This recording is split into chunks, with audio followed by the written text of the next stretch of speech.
It's UTV ప్రేక్షకులకు స్వాగతం, నమస్కారాలు.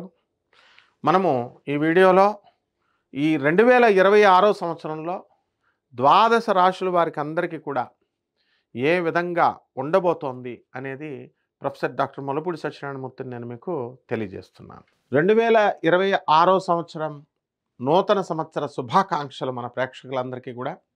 మొట్టమొదటగా మనం ఈ 2026 సంవత్సరంలో ఈ ద్వాదశ రాశుల్లో కన్యా రాశి వారికి ఎలా ఉండబోతోంది ఈ సంవత్సరం అంతా కూడా ఈ వీడియోలో చూద్దాం.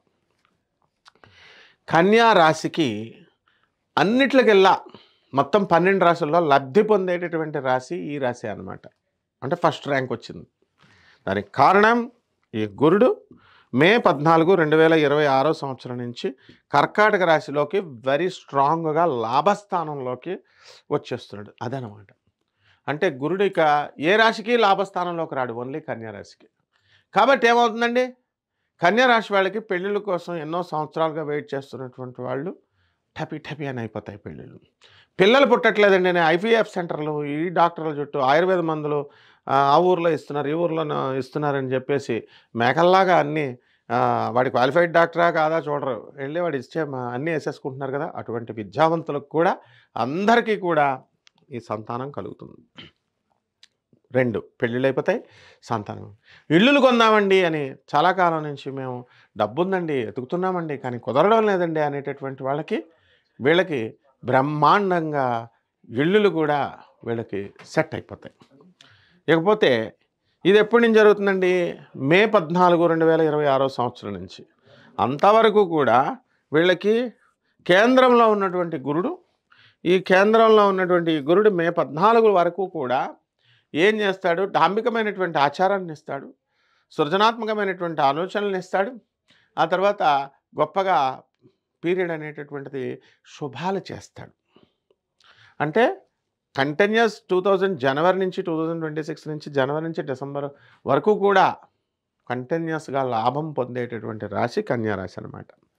ఇకపోతే ఈ యొక్క కేతు, సింహరాశిలో ఉన్నటువంటి కేతువు మనకి కాస్త చేదస్థాన్ని ఇస్తాడు.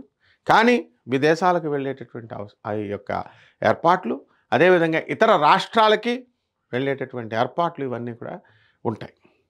అలాగే ఈ గురుడు కేతువుల యొక్క బలం వల్ల పెద్ద పెద్ద దేవస్థానాలలో, పెద్ద పెద్ద ఆర్ఫనేజెస్లో, పెద్ద పెద్ద ఆశ్రమాలలో వీళ్ళకి వెళ్ళడం జరుగుతుంది. పెద్ద పెద్ద వాళ్ళ యొక్క పరిచయాలు ఏర్పడతాయి. అంటే మోడీ గారి దగ్గరికి వెళ్ళి అపాయింట్మెంట్ తీసుకుని మీరు కలిసి వచ్చినా కూడా ఆశ్చర్యపడక్కర్లేదు. అది గురుడి యొక్క పవర్ అన్నమాట. ఇకపోతే ఈ కన్యా రాశి వారికి అందరికీ కూడా షష్ఠ స్థితిగతుడైనటువంటి రాహు, ఈయన మనకు అక్టోబర్ నెల వరకు మనకి రాహు ఏం చేస్తాడండి, కుంభరాశిలో ఉంటాడు. శత్రువులపై ఆధిపత్యం సంపాదిస్తారు. మీరు అనుకున్న పనులన్నీ అనుకున్నట్లు చేసుకుంటూ వెళ్ళిపోతారు మీరు. మరి అక్టోబర్ 2026 సంవత్సరం తర్వాత పంచమ స్థితిగతుడైనటువంటి రాహుగ్రహ ప్రభావం వలన కొత్తగా పెళ్ళైనటువంటి ఆడవాళ్ళు కొంతమంది జాగ్రత్తగా సంతానం విషయంలో ఉండాలి. అంటే ఎక్కువ రెస్ట్ తీసుకోవాలి, మెడికేషన్ తీసుకోవాలి, ప్రెగ్నెన్సీ కన్సీవ్ అయిన దగ్గర నుంచి కూడా మందులు జాగ్రత్తగా వాడాలి, లేకపోతే అబార్షన్లు జరగడానికి అవకాశాలు ఉంటాయి. కాబట్టి ఈ రాహు, పంచమ రాహు ఇలాంటి ఫలితాలను ఇస్తాడు. రెండవది, అక్టోబర్ నెల దాటిన తర్వాత కన్యా రాశి వాళ్ళు అప్పుడు దాకా మరి అందరూ కూడా వినేటటువంటి వీళ్ళు కొంచెం మొనార్కలు అయిపోతారు. అంటే తెలియకుండా మొండితనం అయిపోతారు. మేము చెప్పిందే వేదం అనేటటువంటి ధోరణిలో వీళ్ళ యొక్క ప్రవర్తన అనేటటువంటిది ఉంటుంది. పంచమ రాహు మొండితనాన్ని ఇస్తాడు. ఇది లాజిక్ అక్కడ. ఆ విధంగా ఈ యొక్క శని మనకి మీనరాశిలో ఉన్నాడు, వక్రించున్నాడు. దీనివల్ల ఏమవుతుందండి, కన్యారాశి వాళ్ళకి సప్తమ స్థానంలోకి వచ్చాడు. సప్తమ స్థానేషు స్థితేషు శని ఏం చేస్తాడు, కళత్ర పుత్ర శత్రుత్వ కారణాయ నమః అన్నాడు. అంటే భార్యాభర్తలు, పిల్లలతో ఈ ఫైటింగ్స్ పెడతాడు. ఇలాంటి ఏమి ఉండదండి, కారణం ఏమి ఉండదు, కానీ పట్టుదలలు పెరిగిపోతాయి. అసలే కన్యారాశి వాళ్ళందరికీ కూడా ఇప్పుడు ఏం జరుగుతుందో తెలుసా అండి, పోటీలు, ఈగోలు, మ్యారేజెస్, లవ్ మ్యారేజెస్ చేసుకున్నారు, అరేంజ్డ్ మ్యారేజెస్ చేసుకున్నారు.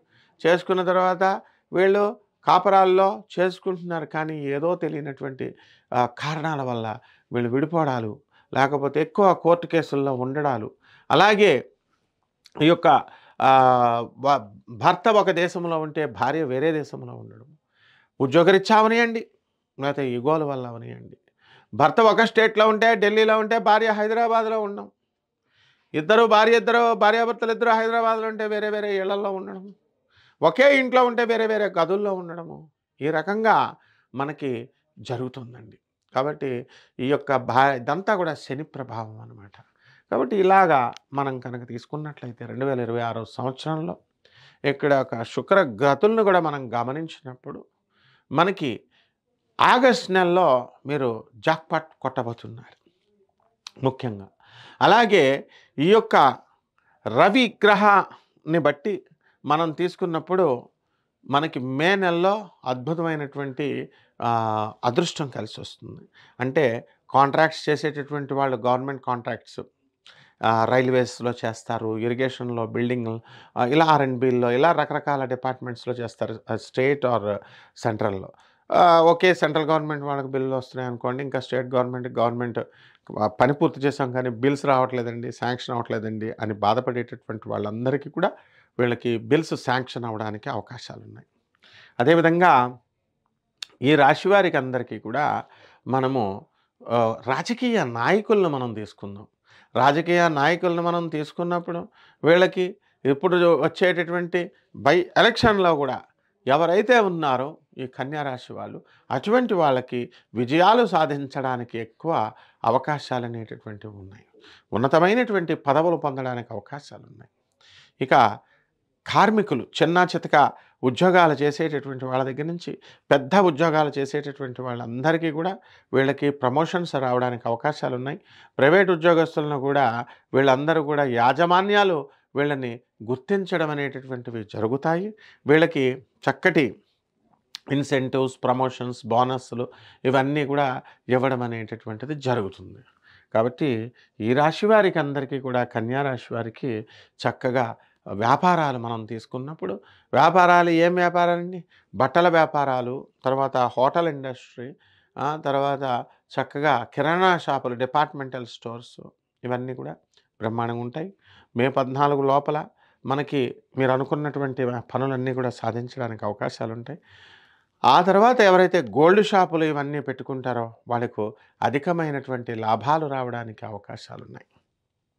అదేవిధంగా నీటికి సంబంధించినటువంటి వ్యాపారాలు, అగ్రికల్చరల్ డిపార్ట్మెంట్లో పనిచేస్తున్నటువంటి వాళ్ళు, వెటనరీ డాక్టర్స్ ఎవరైతే ఉన్నారో అటువంటి వాళ్ళకందరికీ కూడా, వివాహం కానటువంటి వాళ్ళకి వివాహాలు అవ్వడమే కాకుండా వాళ్ళ వృత్తుల్లో మీరు ఎదుగుదల అనేటటువంటిది ఉంటుంది. అలాగే ఈ యొక్క పరిహారాలను కనుక మనం తీసుకున్నట్లయితే ఈ యొక్క కన్యా రాశి వారికి మనము 2 పరిహారాలు చేసుకోవాల్సినటువంటి అవసరం ఉంది.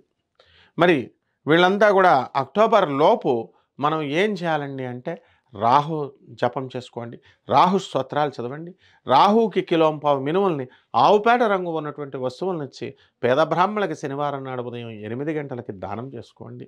అలాగే దశమహావిద్యల్లో ఒకటైనటువంటి బగళాముఖి అమ్మవారి యొక్క మంత్ర జపాన్ని చేసుకోండి.